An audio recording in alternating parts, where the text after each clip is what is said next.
Assalamualaikum warahmatullahi wabarakatuh. Saya Lilis Andarwati, guru An1 Trenggalek Bahasa Arab, guru Bahasa Arab, mencoba memberikan pengalaman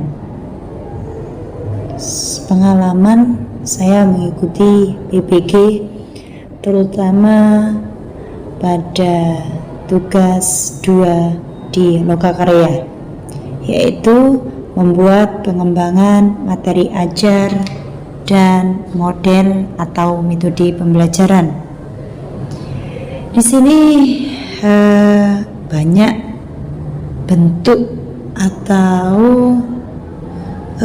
model untuk mengerjakan tugas 2 ini, dan saya nanti akan memberikan model sesuai dengan apa yang saya ketahui ketika selama belajar dan mengajar.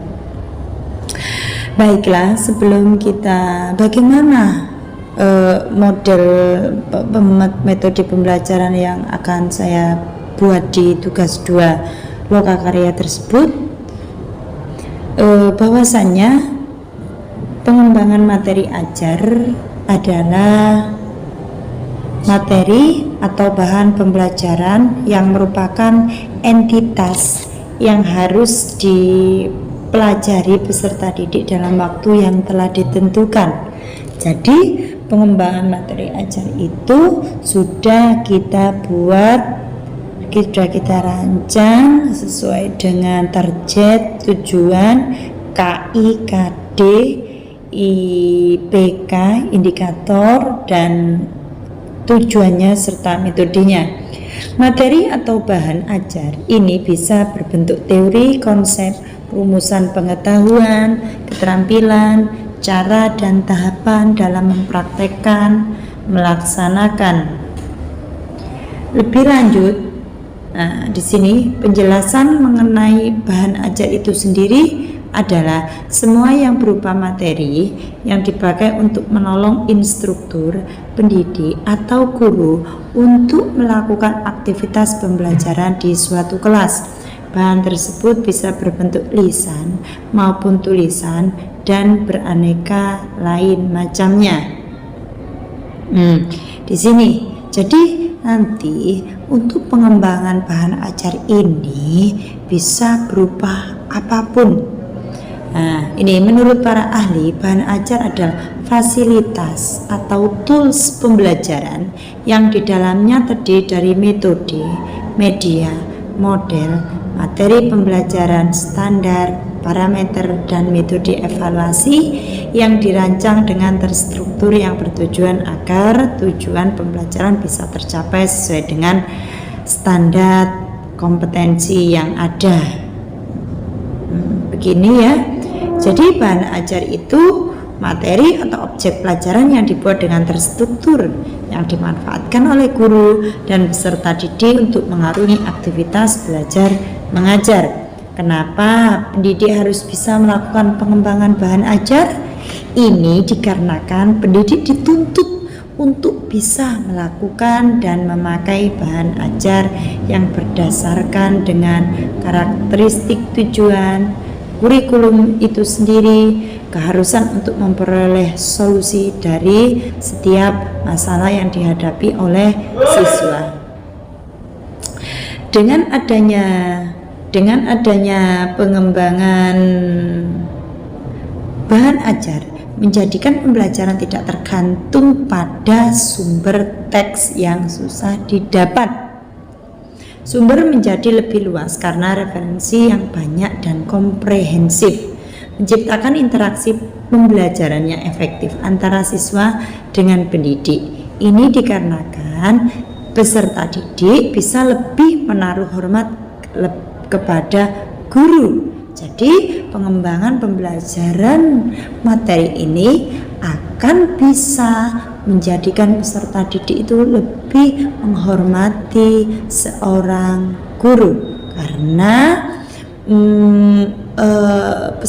karena guru itu bisa mengembangkan materi ajar daripada isi buku. Baik, selanjutnya kita coba untuk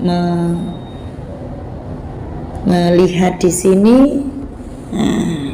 Langsung ini bentuk tugas 2 yang saya bikin sesuai dengan instruksi petunjuk yang saya baca dan sharing dengan teman-teman saya di PPG di tempat-tempat lain. Kita duduk bersama dan menemukan bagaimana kita bisa mengembangkan materi ajar.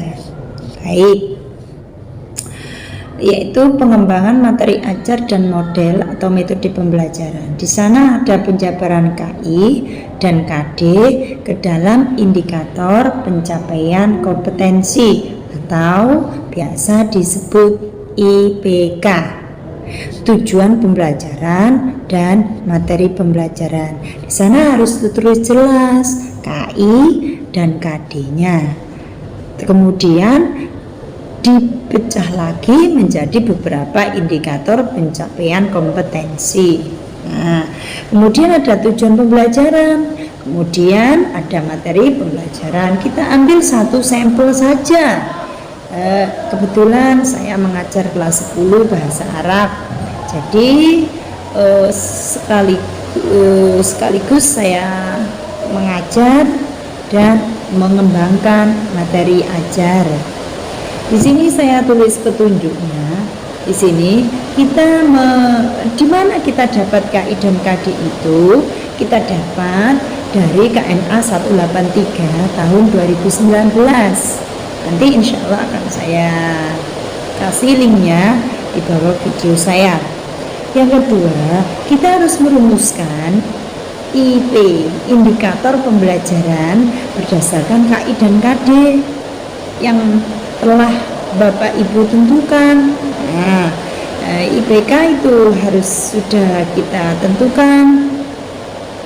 Yang ketiga, berdasarkan indikator yang telah dikembangkan, dirumuskan materi pokok pembelajaran dan model atau metode pembelajaran.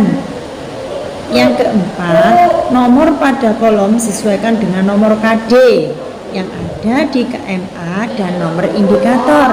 Tujuan pembelajaran, materi, dan model diturunkan dari nomor KD. Nanti ada contohnya. Yang kelima, uraikan langkah-langkah model atau metode pembelajaran yang Bapak Ibu pilih. Ya, yang saudara-saudara pilih, kita uraikan apa langkah-langkah untuk mencapai tujuan pembelajaran daripada indikator-indikator yang diturunkan daripada KI dan KD yang telah Bapak Ibu tentukan tadi. Nah, yang keenam, satu KD harus diturunkan menjadi beberapa indikator. Segini ya, kelas 10 semester ganjil mata pelajaran bahasa Arab KI 1, KI 2, KI 3, KI 4 kita tulis. Nah, di sana kita tulis semuanya isinya. Nah, baru kita bikin kotak-kotak. Nah, di situ ada kotak-kotak ya, ada nomor kompetensi dasar, nomor IPK, nomor tujuan pembelajaran, nomor materi pokok dan model atau metode. Nah, di sini kita bikin seperti ini dulu sebelum mengembangkan materi bahan ajar.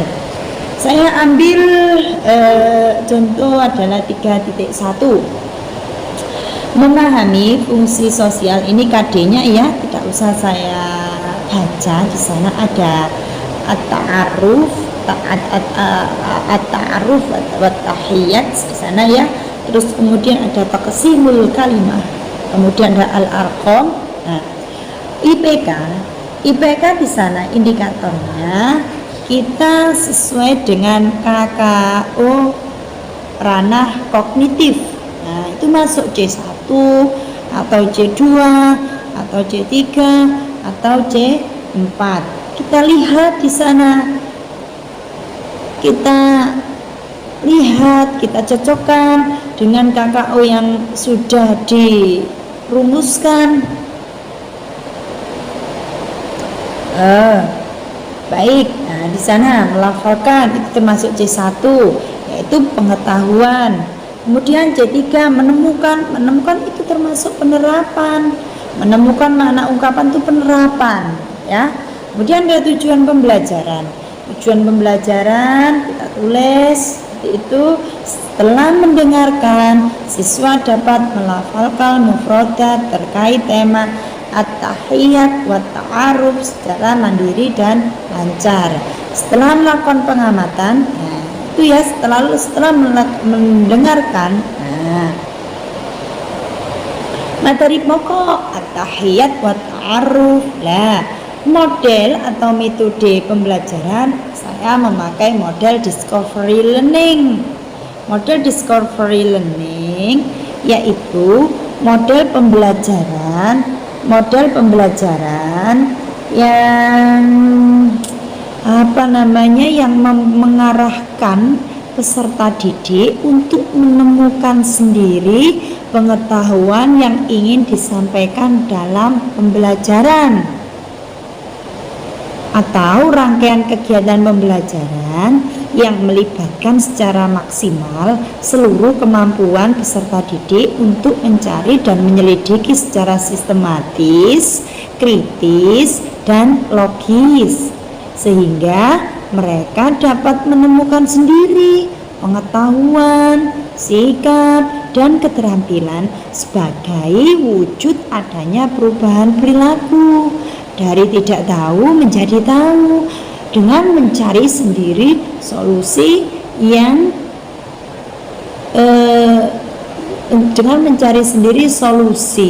dari sebuah permasalahan yang diberikan oleh guru. Ini adalah model discovery learning. Kita tulis juga KD 4.1. Nah, di sana mendemonstrasikan KD 4.1 itu termasuk P, ya. P di KKU-nya adalah P1, P2 gitu nggih. Sama itu menggunakan model discovery learning. Dan 3.2 itu kita menurunkan beberapa IPK, indikator. Nah, di sini ya. 3.2 itu 3.4.1.4.2 gitu ya. Terus selanjutnya lah di sini kita uraikan langkah-langkahnya dari model pembelajaran discovery learning tadi. Boleh ini tadi ditaruh di kotak sini juga boleh, disendirikan, dianalisa atau ditulis langkah-langkahnya begini supaya nanti lebih mudah atau lebih gampang melihatnya, mengaplikasikan. Boleh ditaruh seperti ini ya. Ini saya ambil adalah KD 3.3, yaitu pembelajaran mufradat. Guru meminta siswa untuk mengamati gambar beberapa profesi. Itu kita kasih stimulus, rangsangan. Yang kedua, guru mengucapkan mufradat tentang profesi dan siswa diminta untuk menirukan. Nah, ya. Yang ketiga, guru menanyakan arti mufradat yang telah diucapkan. Nah, ini ditanya. Kemudian diidentifikasi yang diucapkan itu belum tentu anak-anak atau peserta didik bisa menulis apa yang diucapkan, apa yang didengar oleh teman-teman yang lainnya. Seperti itu ya. Kemudian selanjutnya yang terakhir, guru mengambil kesimpulan dengan meminta siswanya mengucapkan mufradat beserta artinya secara bergantian. Mereka tahu tanpa dicontohi oleh gurunya, mereka bisa mencari bagaimana sih bunyinya kitabun, bunyinya kolamun dengan baik sesuai dengan kaidah bahasa Arab. Kemudian di akhir mereka bisa menyimpulkan, oh begini bunyinya, seperti itu. Sama selanjutnya adalah langkah-langkah metode di 3.4. Kita beri stimulus, kita kasih identifikasi, bagi mereka suruh mengidentifikasi masalah, kemudian untuk mengumpulkan data, yaitu anak-anak membaca teks itu disuruh menulis semuanya.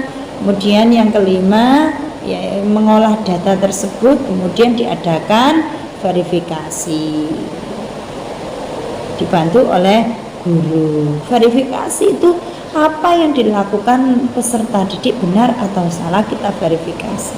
Yang ketujuh adalah memberi kesimpulan. Seperti itu yang bisa saya sampaikan, terkait dengan pengembangan materi ajar dan model metode pembelajaran di kelas 10 bahasa Arab. Apabila ada kurang lebihnya, saya mohon maaf, karena saya juga masih belajar dan ini mencoba memberikan manfaat buat yang lain. Cukup sekian dari saya, sampai ketemu di lain waktu insya Allah. Tetap semangat menjalankan aktivitas sehari-hari dan PBG. Semoga semuanya lulus dengan hasil yang maksimal. Salam sehat semuanya. Wassalamualaikum warahmatullahi wabarakatuh.